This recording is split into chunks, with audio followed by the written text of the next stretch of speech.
दोस्तों, बिहार में MIM party के उम्मीदवार को कितना वोट मिला। एमआईएम पार्टी ने बिहार में 8 लोकसभा सीट पर अपना उम्मीदवार उतारा था। 8 लोकसभा सीट के उम्मीदवारों का नाम, लोकसभा क्षेत्र का नाम और कितना वोट मिला है इस वीडियो में आपको बताएंगे। चलिए शुरुआत करते हैं सबसे पहले बिहार के किशनगंज लोकसभा सीट को लेकर, जहां पर एमआईएम के प्रदेश अध्यक्ष अख्तरुल ईमान साहब यहां पर खुद उम्मीदवार थे और अख्तरुल ईमान साहब को इस बार 3,09,264 वोट मिला।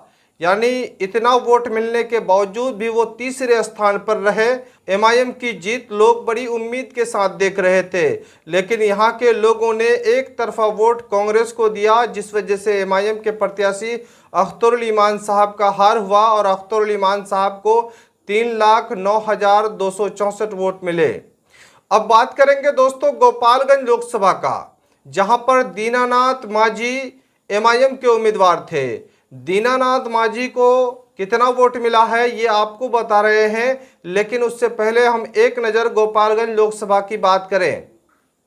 एमआईएम ने गोपालगंज लोकसभा में एक हिंदू उम्मीदवार को खड़ा किया। दीनानाथ मांझी जो दलित समाज से आते हैं, उन्होंने ये सोचा कि इस बार दलित और मुस्लिम का गठजोड़ होगा और यहाँ पर एमआईएम के उम्मीदवार कामयाब हो सकते हैं। लेकिन चौंकाने वाले रिजल्ट वहाँ पर भी हैं। 29,992 वोट दीनानाथ मांझी को मिला है। यानी एमआईएम के उम्मीदवार दीनानाथ मांझी तीसरे स्थान पर रहे हैं। वहीं लगातार जो है चर्चे पर था शिवहर लोकसभा, जहां पर एमआईएम के उम्मीदवार राणा रणजीत सिंह था। राणा रणजीत सिंह को यहां पर कितना वोट मिला है ये देखिए। अब देख रहे थे कि राणा रणजीत का चुनाव प्रचार जोर शोर पर था, ऐसा लग रहा था इस बार जो है राणा रणजीत सिंह वहां पर चुनाव जीत सकते हैं, लेकिन ऐसा कुछ नहीं हुआ।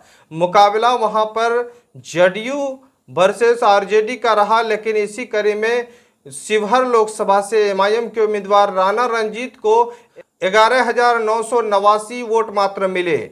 अब कहीं ना कहीं राणा रणजीत सिंह के लिए ये चौंकाने वाले रिजल्ट होगा, चूंकि बड़ी उम्मीद के साथ राणा रणजीत सिंह चुनाव के बाद भी और चुनाव के दौरान कह रहे थे कि इस बार हम शिवहर लोकसभा जीत रहे हैं।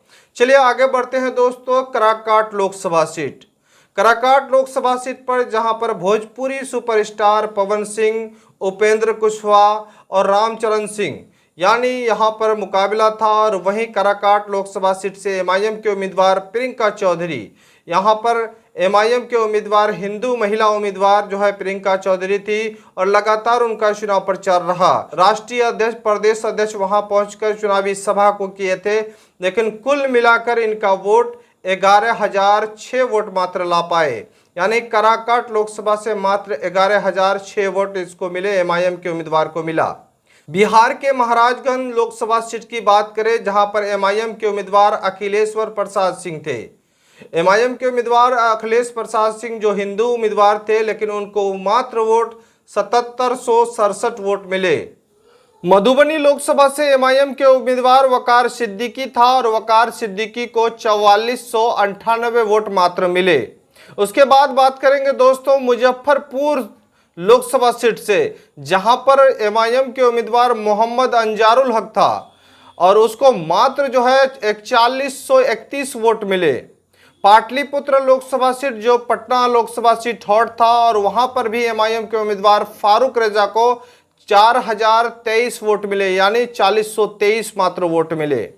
कुल मिलाकर आप देखेंगे दोस्तों 8 लोकसभा सीट पर एमआईएम के उम्मीदवार थे और इस 8 लोकसभा सीट पर अख्तरुल ईमान साहब को सबसे ज्यादा वोट मिले, 3,09,264 वोट। उसके बाद गोपालगंज लोकसभा से एमआईएम के उम्मीदवार दीनानाथ मांझी जो 29,992 वोट मिले। उसके बाद शिवहर लोकसभा राणा रणजीत सिंह को 11,989 वोट मिले।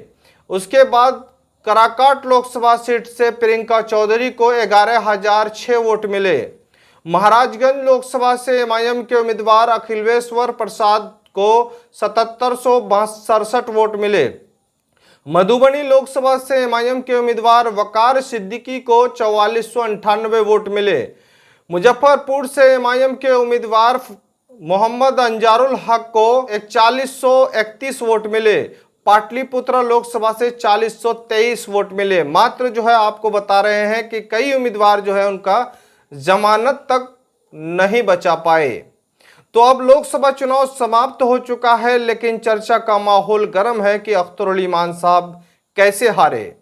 विस्तार पूर्वक जो है आपको वीडियो बना के दिखाएंगे कि अख्तरुल ईमान साहब का हार की वजह क्या है और यहाँ के लोगों ने क्या सच में कांग्रेसी हैं या कांग्रेस को क्यों लगातार वोट देते हैं।